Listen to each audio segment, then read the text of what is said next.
para mim foi um incômodo. As grades do curso ainda tem um teor muito não de te preparar na prática, né? Essa junção de teoria e prática. Algumas têm um teor, principalmente as que não são do departamento de educação, elas têm um teor muito conteudista. Você vai aprender o que você deve ensinar. Então, esse espaço que tem entre ensinar e aprender fica vago nos ensinos de matemática, das disciplinas, como posso dizer, objetivas, né? Matemática, geografia, língua portuguesa. No entanto, as disciplinas do curso de pedagogia do próprio departamento, elas conseguem fazer esse manejo de teoria e prática, desenvolver. Então, as disciplinas do departamento de Edu que estão na matriz curricular da pedagogia me ajudaram bastante. Agora, as disciplinas do como ensinar já me deixaram um pouco mais inseguro para ir para a sala de aula. Apesar de eu não ter um contexto de sala com 25 alunos, eu dou até no máximo 3 alunos, porque as especificidades dos meus alunos exigem um acompanhamento mais específico. Falando especificamente do curso de pedagogia da UFOP, eu acredito que as disciplinas deste curso, elas preparam os alunos e as alunas para serem docentes nos anos iniciais do ensino fundamental. Há uma preparação precária, podemos dizer assim, em relação à educação infantil. Nós não temos um número suficiente de disciplinas que preparem efetivamente os nossos alunos para serem professores e professoras na educação infantil. Mas nos anos iniciais do ensino fundamental, eu acredito que as disciplinas preparam bem, tanto as disciplinas teóricas quanto as teórico-práticas. Sobre isso tem 2 lugares, né? Um é o do conteúdo, aquilo que a gente aprende de uma disciplina, de um estudo, de uma área, de uma matéria, de um professor, e o quanto que a gente pode usar esse aprendizado na sala de aula, e o quanto que o método utilizado nas disciplinas também me ensina como abordar ou não na sala de aula algum conteúdo, né? Porque muitas vezes a disciplina não é só o conteúdo que você recebe dela, mas é a forma como ela é apresentada para você. Então, de toda maneira, tem muita informação, tem muito conhecimento que é disponibilizado pela universidade, mas também tem muita imposição de formas que nem sempre são saudáveis para a relação de aprendizagem. Essa é uma discussão bastante calcada, né? O pessoal tem às vezes alguma coisa, eles fazem que às vezes a disciplina é muito teórica, falta prática e tal. Tem um pensador da psicologia social chamado Kurt Lewin, que ele fala que nada mais prático do que uma boa teoria. Então eu acho que existe uma certa confusão de pensar que teoria e prática sejam questões separadas. Eu acho que quando se pensa separado é porque a teoria é ruim e a prática é ruim. Eu acho que uma teoria na área pedagógica bem embasada e trabalhada de forma, eu considero que se ela é trabalhada de forma relacionada com a realidade em que estamos, com a realidade sociopolítica, ela não que seja uma disciplina prática, mas ela traz questões da prática e do cotidiano para se pensar. Eu acho que há uma certa, às vezes, até um pouco de preguiça intelectual das pessoas se debruçarem sobre realmente os conteúdos. Há uma leitura rasa. Então, por isso que as pessoas falam que precisa de coisas práticas, porque chega na escola e não sabemos o que fazer. Se chega na escola e não sabe o que fazer, é porque a leitura foi rasa durante a graduação. Então, eu acho que há uma certa confusão de tentar essa dicotomia que já foi superada teoricamente, de pensar que teoria e prática são coisas distintas.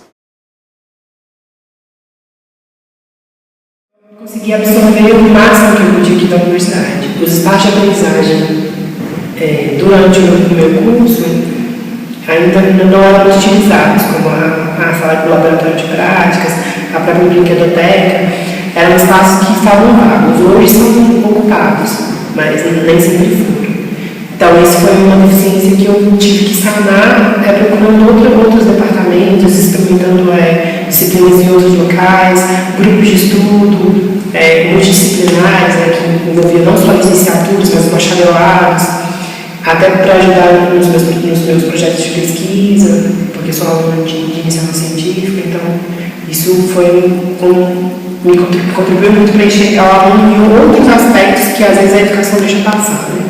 Para além do aluno como um depósito, né? Pensar no mundo social, no campo do direito, que esses alunos têm o direito de aprender esses conteúdos que estão lá nos parâmetros nacionais, curriculares. Eu acredito que eu tive que manejar os laboratórios para os grupos de estudo, para os grupos de pesquisa, para melhorar a minha formação e me preparar melhor para enfrentar esse contexto escolar do Brasil, que é bastante diverso. Eu acho que nós ainda temos poucos espaços ou aproveitamos pouco as oportunidades de uma formação para a prática escolar. Nós temos uma carga muito grande de disciplinas teóricas, um número reduzido de disciplinas que são práticas e que muitas vezes não são acompanhadas efetivamente pelos professores, né? Ainda é uma prática que acontece apenas no espaço universitário, com pouca articulação com a educação básica, que o ideal é que esses alunos vivenciassem a prática efetivamente, né? Nós temos alguns exemplos nos Estados Unidos de cursos de formação de professores que são dados dentro da escola básica. O professor recebe essa formação no espaço em que ele vai atuar como professor. Então, mesmo vivenciando atividades práticas, essas atividades práticas acontecem num contexto universitário, distante da sala de aula da educação básica, não em contato com a realidade, com a comunidade que está hoje na escola básica. Então, eu acho que ainda não aproveitamos bastante esse potencial formativo por meio da prática. E não acredito que essa formação tenha que acontecer apenas com as disciplinas. A extensão e a pesquisa e qualquer outro projeto, né, pode acontecer também nesse espaço formativo, para além das disciplinas. Nós podemos vivenciar a formação para a prática em sala de aula através de um projeto de extensão, por exemplo. E eu acho que isso não é algo vivenciado por todos os alunos. É uma minoria que vivencia atividades de extensão ou atividades de pesquisa.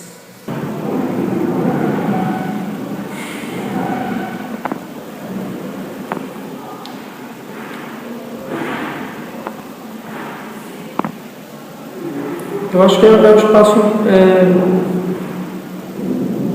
o melhor espaço que a gente tem na universidade.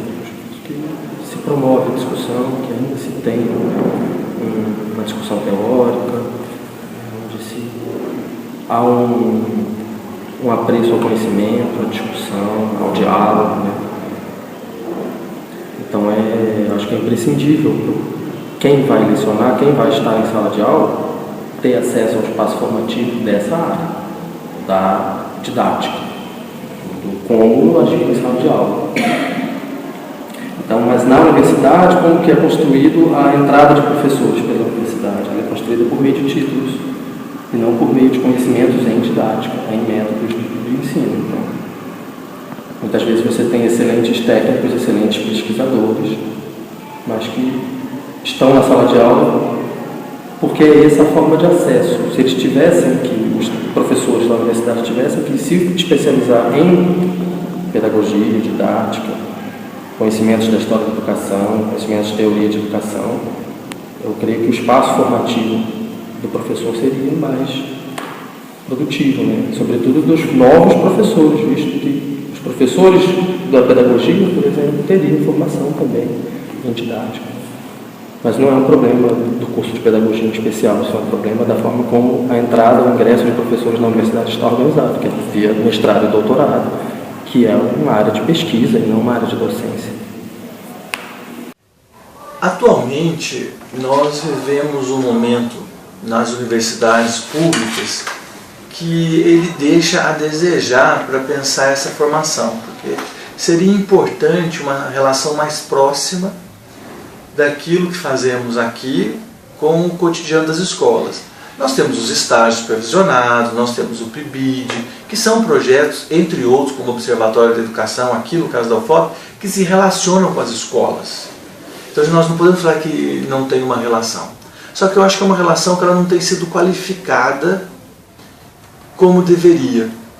Então, existe uma necessidade de repensarmos a universidade e o curso de formação de professores continuamente. Isso não é porque nós estamos em crise, é porque a própria realidade tem outras exigências e tem mudado.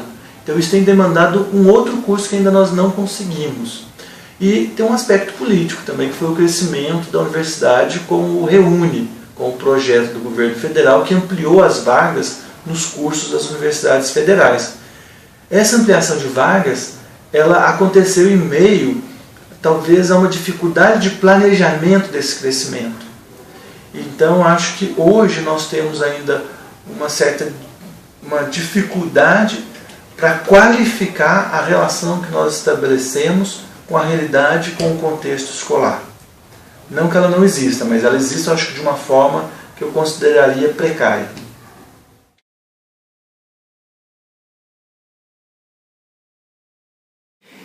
O campo da educação em si já é um campo conservador. E há um perfil desses alunos que ingressam com esse teor mais conservador, mais vanguardista, né? Então, eu enxergo uma resistência em discutir, apesar desse campo já ser mais amplificado hoje. Eu noto nos alunos, pelo menos os egressos depois de 2014 e 2002, eles têm um interesse maior nas questões de diversidade étnico-racial, sexual, de gênero, a diversidade funcional também, que é um interesse que as alunas sempre têm quando vai se discutir inclusão, né, o processo de inclusão, de educação inclusiva. Aí, desses aspectos, a diversidade funcional que ganha mais atenção das alunas. No entanto, as outras, né, que a gente pode dizer desse guarda-chuva de diversidade, ficam um pouco apagadas, exatamente pelo perfil conservador dessas alunas. E falo alunas porque a maioria do curso é constituída de mulher, e como eu sou, eu me coloco no discurso como no feminino, às vezes quando eu falo. No quesito tecnologia, há um problema estrutural mesmo, até mesmo na própria universidade, do acesso, da distribuição da internet aqui no campus, que é do curso de pedagogia, que é o Instituto de Ciências Humanas e Sociais. E as alunas têm um perfil que não tem tanta acessibilidade a diversos aparatos e artefatos digitais. E aí eu falo novamente, porque a minha outra pesquisa e a minha monografia é exatamente sobre cybercultura, essa cultura digital em relação com a escola. Então, os alunos ainda estão começando, a escola está caminhando ainda para essa discussão. E aí não é só nem para a formação inicial, até a formação continuada ou contínua dos professores tem essa deficiência, pelo contexto social que o Brasil está inserido. Quando estou falando de sociabilidade tecnológica. Eu acredito que não. E aí, não apenas para a diversidade e para a inovação tecnológica. Porque a formação do pedagogo hoje, ela está assentada na formação para a docência, na educação infantil, nos anos iniciais do ensino fundamental. Mas que deve abranger também outras áreas de atuação do pedagogo. A educação tecnológica, a educação profissional, a educação do campo, a educação de jovens e adultos, né? E as áreas de gestão e planejamento de sistemas de ensino. Tá? E aí, todas essas outras áreas de formação do pedagogo, eu acho que elas são pouco cuidadas, nós atendemos pouco essa demanda. Né? Uma disciplina de 30 horas de EJA não prepara o pedagogo para atuar numa sala de aula de EJA, né? Na alfabetização, nos anos iniciais, no primeiro ciclo da EJA. Uma disciplina de educação especial não prepara o professor para atuar com a educação especial. Então, ter uma disciplina não forma um profissional capaz de ter um bom desempenho. E aí sim, na questão da diversidade, na questão tecnológica, eu acredito que os nossos egressos, né, os nossos alunos que se formam no curso de pedagogia da UFOP, eles saem com alguma noção, mas não com uma formação, né, não preparados para atuar efetivamente na área, né, seja na inclusão, seja em relação à inovação tecnológica ou qualquer outra área que as novas diretrizes para a formação no curso de pedagogia definem e que não damos conta de fazer isso em 4 anos. De forma nenhuma, os professores estão sendo preparados para atuarem nas inovações nos campos da diversidade e das inovações tecnológicas. Talvez por um motivo primordial, que é a diversidade, ela acontece antes da formação do professor. A gente constata que há diversidade e aí se prepara a formação do professor para a diversidade. E quando esse professor foi preparado para essa diversidade, a diversidade já é outra. Então o professor vai estar sempre tendo que correr atrás desse processo de se manter atualizado. É a mesma coisa com as inovações tecnológicas. A formação do professor acadêmico de hoje para o seu aluno, ele tem um acesso à tecnologia do dia de hoje no máximo. Não tem acesso à tecnologia de amanhã. Então, daqui a 5 anos, a formação do professor de hoje já é obsoleta, porque a tecnologia já é obsoleta, o que ele aprendeu já não serve mais. As inovações tecnológicas avançam muito mais aceleradamente do que a capacidade da universidade de se adaptar à formação dos professores, tanto no campo da diversidade quanto das inovações tecnológicas. É uma ilusão achar que um dia vai chegar, porque a não ser que fosse uma coisa só. Né? A educação e a diversidade e a tecnologia e a educação fossem um mesmo espaço. Desenvolvessem-se juntos, coisas que a gente não vê por aqui. Eu considero que um aluno, uma aluna, que um estudante dentro de uma universidade, ele não aprende só dentro da sala de aula e não só pelo conteúdo que o professor repassa. Ele tem ali com o professor, com os colegas, com os eventos que acontecem na universidade, quando o estudante, a estudante se apropria desses eventos, participa, então ele tem outras formas, né, de aprender. Você vê que nas semanas integradas mesmo eu acho esvaziado às vezes da presença dos estudantes. É um momento riquíssimo de aprendizagem. Às vezes você tem pesquisadores de excelência que vêm de outros países aqui e estão esvaziados. Porque ainda existe uma concepção que a educação e a formação desse sujeito vai dar na sala de aula como professor apenas. Então, aqui eu digo que não, sabe? Que essa sala de aula, simplesmente, ela não capacita o sujeito para as demandas da diversidade, das novas tecnologias que estão aí. Por outro lado, sim, porque os próprios alunos trazem a diversidade nos seus corpos, nas suas demandas, nas questões que eles apresentam na sala de aula, nos trabalhos que eles apresentam, nos seminários, eles trazem muito de si. Então, quando eles trazem isso, e os colegas, se eles entenderem que o professor não é o veículo do conhecimento, mas o veículo do conhecimento somos todos nós, ele pode aprender com esse outro colega. Numa sala de aula esses dias uma aluna falava, sou negra e venho dessa realidade, e ela deu uma aula sobre cidadania e do que é ser negra no curso de pedagogia. Aí a minha pergunta, depois, vocês escutaram o que ela falou? Ela traz um conhecimento importante. Mas você vê 500 estudantes, eles acham que às vezes o conhecimento do colega não é válido. Então, nesse sentido, eu acho que sim, porque essa aluna ela trouxe um conhecimento, ela trouxe a diversidade, o aluno ele traz uma questão das tecnologias e ele demanda por isso. Então, nesse sentido, sim, ela tem contribuído.